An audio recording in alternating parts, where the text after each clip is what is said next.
Hello, I'm Mickey from Roller Skate Revival, and it is a weekend and it's snowing, so I'm making another video. It's my first video in like 6 months. Yes, I did have a really nice summer, thank you. And also I think I've explained most of what I wanted to explain, so I probably won't be making a whole lot more videos. But I did come up with something I wanted to share with y'all. Today I'm going to share with you a method that I use to make some of my boots firmer in the counter, like I applied a secondary counter to them so that they would be more secure. Now, this is a special video for me because it's actually something I made up. Normally when my videos are either I'm sharing information that's fairly common knowledge, you know, like, well, common knowledge within a sphere, you know, like a lot of my mounting stuff isn't necessarily something I made up. It's just what most people do or what someone showed me, and I know that is like common practice. And a lot of like some other things, for example, the like glittery, I forgot what the word is, the really pretty skates that I painted once. I saw that on somebody else's blog, on the Wheel Nicole, and I was like, wow, that's great, I want to try it. I'm going to make a video so people can see it. Like see the process, not just read about it online, because some people like to read and look at pictures, some people like to watch videos. But this is something that I actually made up, and that's cool for me, I think. But I would like to have a very strong warning, like, I thought it would work, I'm happy with the results.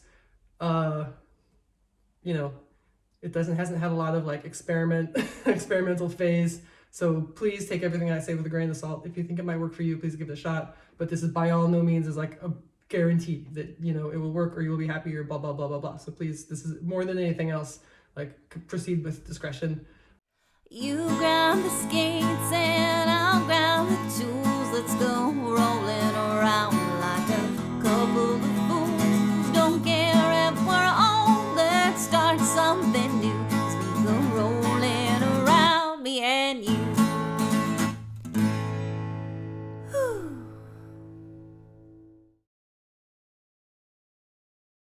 So the problem that I had, which I'm going to talk about them in context of Flaneurz because that was the problem I had, but I think it could also be used for somebody with, like, for example, a Vans setup, because it's the same problem. What it is that I felt like they were too floppy. You know, I use them all the time, I love them, but, you know, it was just leather, like, so I felt like there's just no support whatsoever, and I didn't like that. I mean, I realized the problem, you know, with Flaneurz is it has to be comfortable enough to walk in. You know, it doesn't want to be as firm as like a real skate boot, but still I felt like it could have been more. I looked online, and actually this is why I'm giving you such a warning that this is like experimental, because I talked to a boot cobbler and they were like, this is not going to work. Your idea is not a good idea. But I tried it anyway because I felt like, well, it couldn't get worse. This is like a synthetic counter.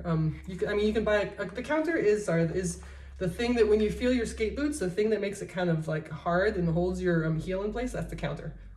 Normally it's made out of, I think, like leather. Maybe there's a couple different materials it could be made out of. Also in your shoes, you know, shoes have counters as well. It's the thing that you feel that's like firm.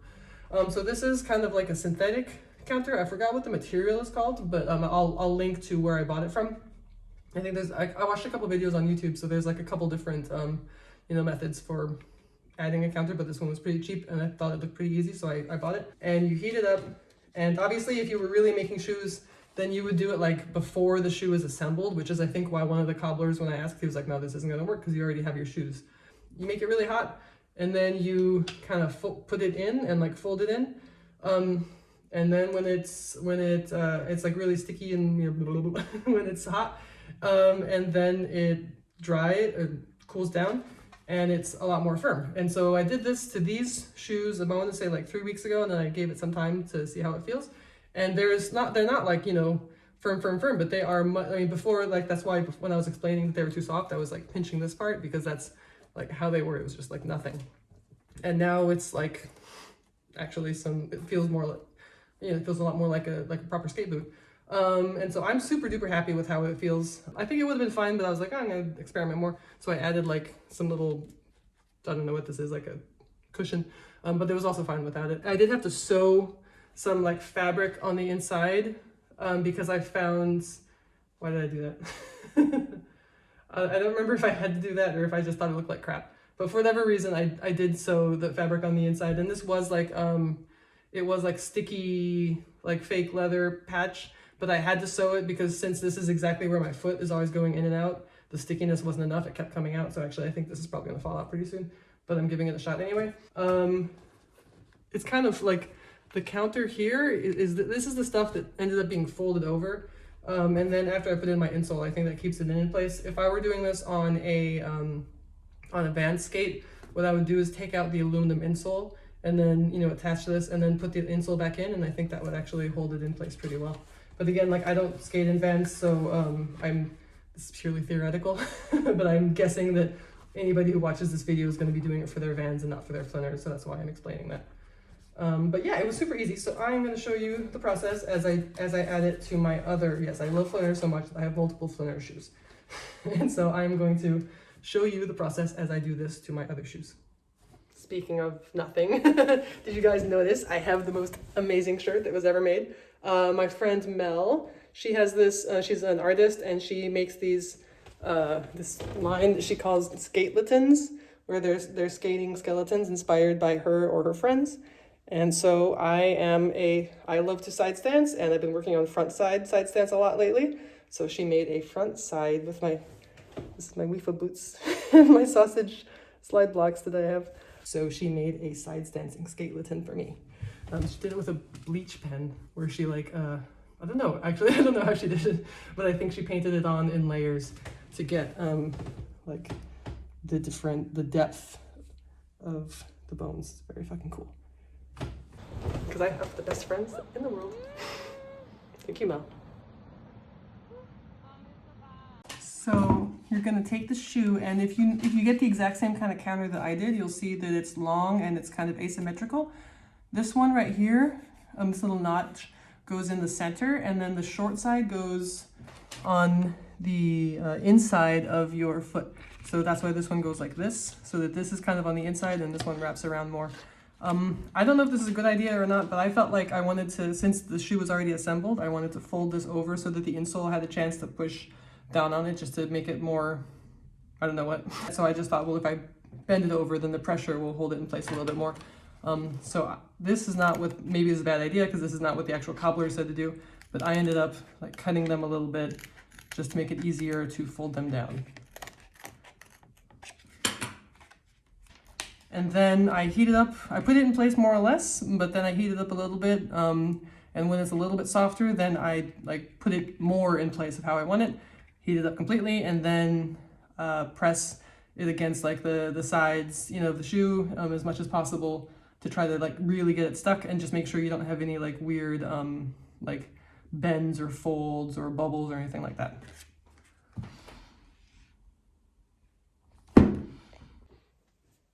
So I have the two shoes. Here's the one that I just did. Here's the one I'm about to do. I forgot to show, so I mean, this one has a little bit of like a rubber counter or something. So here is something, and then here is nothing. This is just canvas, which is why I was like, oh, I think that I would prefer it if these were a little more supportive. This is the one I just did. And I mean, obviously the squeeze test is very imprecise, but there's some amount of resistance there now. You know, it used to be like nothing whatsoever. I mean, like I'm trying to use the exact same amount of squeeze. And there's something here now. So it's not going to be like, oh my God, night and day, now it feels like a real skate boot or anything like that. But for me, I felt like it did feel a little bit better. So I decided that I wanted to share this information with the rest of y'all. And then, yeah, I'm going to, oh, I forgot to bring it out. This is like fake leather repair sticky stuff that I got on Amazon. I'm going to, you know, cut it, put it on here, and then sew it in, and then I'll be done. This was actually a pretty quick project. The sewing takes some time, but you can just do it while you're watching something or listening to an audiobook or whatever it is that you do with your hands when, you know, you're doing something else. Or maybe you just want to sew. To each their own. But anyway, that's what I'm going to do, is some night when I'm watching a movie or listening to a book, I'm going to sew this in, and then it will look like how I showed you with the Doc Marten boots, you know, not perfect, but enough to keep in place when I'm taking my foot in and out. Yeah, and if this was a pretty simple project, pretty experimental, like I said, think about whether you want to try it. But if you do try it, please do tag me on Instagram, Roller Skate Revival. I don't check that account every day, but I check it like once a week or something like that. And of course, I'm always very excited when I get to see somebody, you know, using it and loving their skates a little bit more. You grab the skates and I'll grab the tools. Let's go rolling around like a couple of fools. Don't care if we're old, let's start